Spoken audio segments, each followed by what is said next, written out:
Okay, so here is our second video of our 8th bead along. Wow, it's just surprising that it's 8 already. Now what I normally do is once I finish a row, I'll put something like okay or a check mark. That way I know. Now if I leave it off the side and I want to reuse the pattern, I can. But you want to keep track of where you've gone and what row you're on. Trust me, I've done double sets of rows multiple times. It just means you got to rip it out. So we're going to pull this row, and I'm going to kind of go through this with little to no talking, maybe some mumbling, and let you do this for yourself so that you can see how to pull the lines. And then what I'll do after that is I'll go through the first couple rows on the video showing you how to actually bead them. Okay, so if you're not comfortable doing 5 rows at a time, just do 1 until you get a little more comfortable. First thing is 4 number 3s, 3 6s,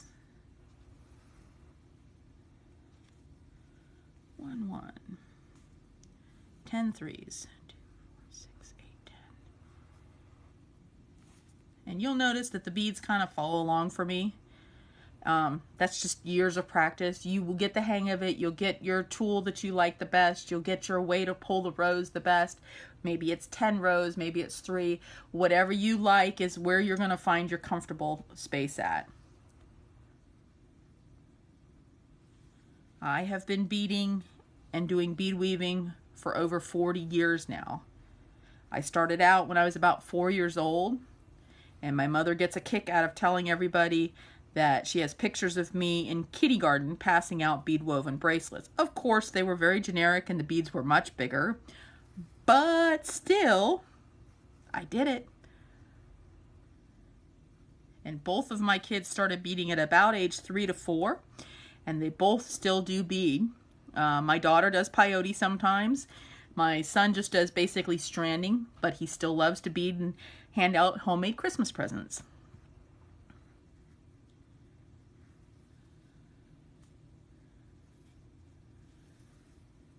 And again, you'll see that I have a lot of control over the beads. That doesn't mean that sometimes they don't jump and get off the chart or off the mat from me, and sometimes they are all over the place. Matter of fact, I was working on something the other day and I dropped my scoop and I bounced beads all over the floor, and both my husband and I were down there picking them up because normally I don't care, but the ones I was using were silver plated. They're much more expensive.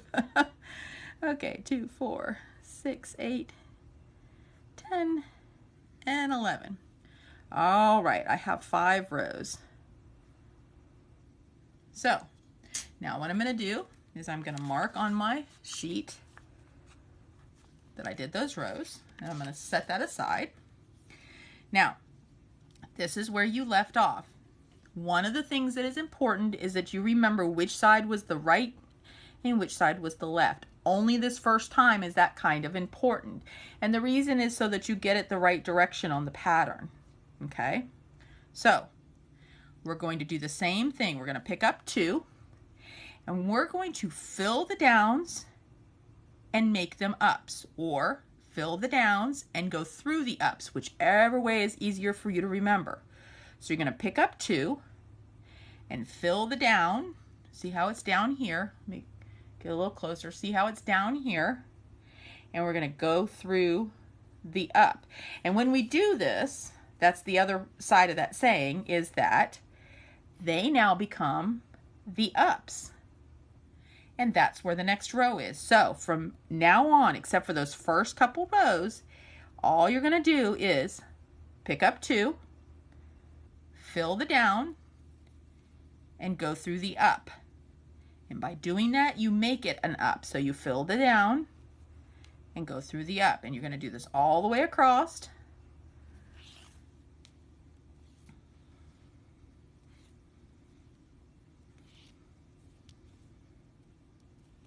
Okay.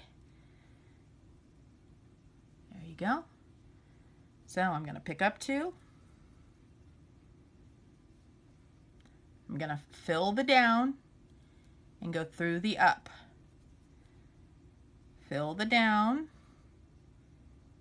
and go through the up all the way across. Fill the down go through the up, and this is now making them all ups.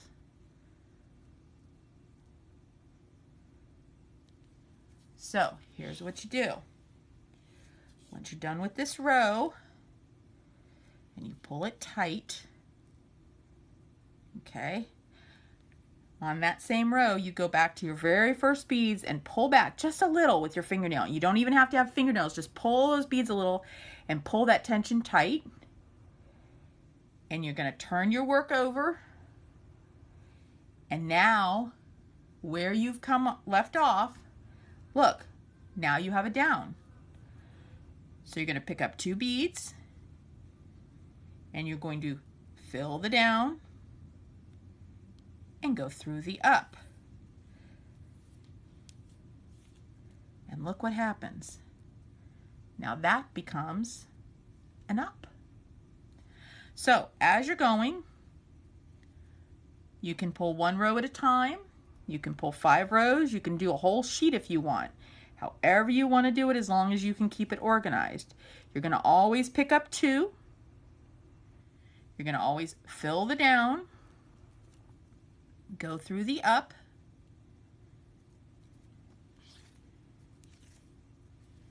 and as you get done with each one, make sure that you mark that set of rows off.